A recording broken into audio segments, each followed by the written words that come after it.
Lazare de Béthanie face au défi de la mort. Bienvenue sur notre chaîne. Aujourd'hui, nous allons explorer l'histoire émouvante et puissante de Lazare de Béthanie, un personnage clé des évangiles, dont le nom en hébreu, Éléazar, signifie Dieu a aidé. Découvrez comment cette signification prend tout son sens à travers le récit de sa mort et de sa résurrection miraculeuse par Jésus-Christ. Plongez avec nous dans cet épisode qui nous rappelle la promesse de vie éternelle et la puissance de la foi en des temps de perte et de deuil. Restez avec nous pour une réflexion profonde sur la manière dont cette histoire ancienne résonne encore aujourd'hui. Le nom Lazare en hébreu se traduit par Éléazar, qui signifie Dieu a aidé ou encore Dieu est mon secours. Ce nom apparaît dans la Bible et est souvent associé à des figures de la tradition judéo-chrétienne. Les circonstances de la mort peuvent varier, mais sa réalité est universelle. Des scènes telles que celle de l'ensevelissement de Lazare se répètent chaque jour sur toute la surface de la terre. Une famille en deuil se rassemble autour d'une tombe, des amis cherchent des paroles de consolation. Les silences, les regards baissés, les démarches traînantes prodiguent plus de distraction que de réel réconfort. Lorsque le décès est inattendu, les pourquoi s'amassent tel un épais brouillard au-dessus des têtes.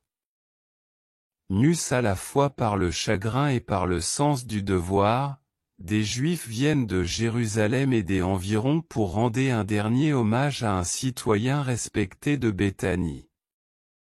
Lazare, l'ami du Seigneur Jésus, est mort. Une maladie foudroyante a eu raison des ressources de la médecine.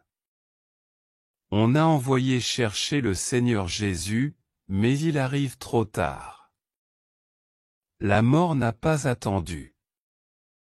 Comme de juste dans les pays chauds, on ensevelit le corps sans tarder. Jésus arrive 4 jours plus tard. Marthe et Marie, les sœurs de Lazare, sont en état de choc. Plongées dans le chagrin, elles ne comprennent pas pourquoi le Seigneur Jésus a mis si longtemps à venir. Nous ne savons pas comment Lazare lui-même a réagi, face à sa mort. En fait, pas une seule de ces paroles ne nous est rapportée. Ce que nous savons, c'est qu'il écoutait le Seigneur Jésus. Même dans la mort, il répond à son appel. Il sort du tombeau, toujours enveloppé de bandelettes. Jésus l'a ressuscité. Quand notre vie sur la terre prendra fin, seul ce que Dieu aura accompli à travers nous comptera vraiment. Il n'y aura pas grand-chose dont nous puissions nous vanter. Le Seigneur Jésus a agi en Lazare et dans son environnement exactement comme il le fait pour nous.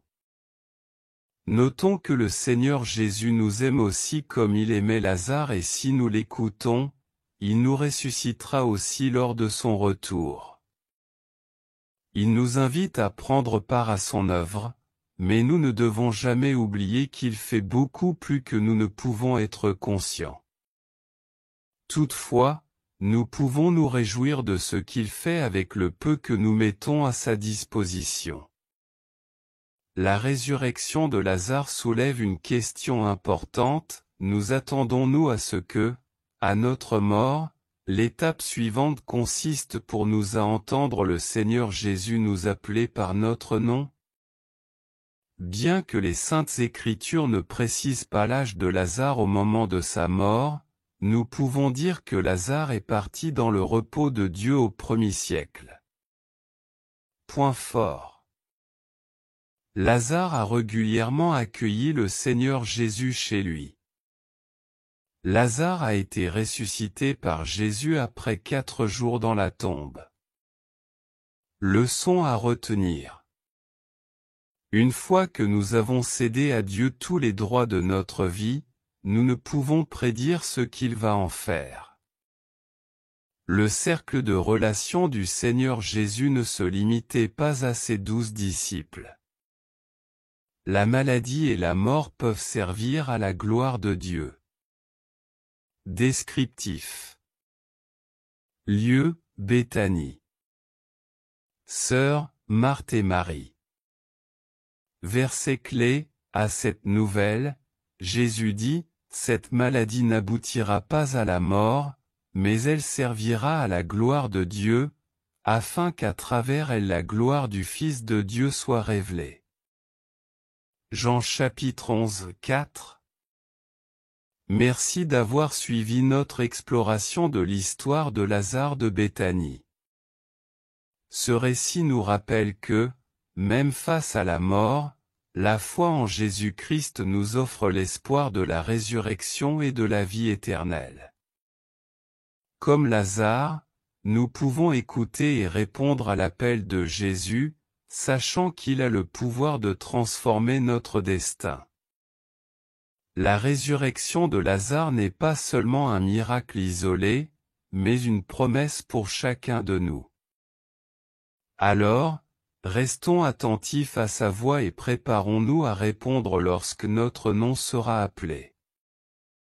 Si cette vidéo vous a touché, n'oubliez pas de vous abonner et de partager vos réflexions dans les commentaires.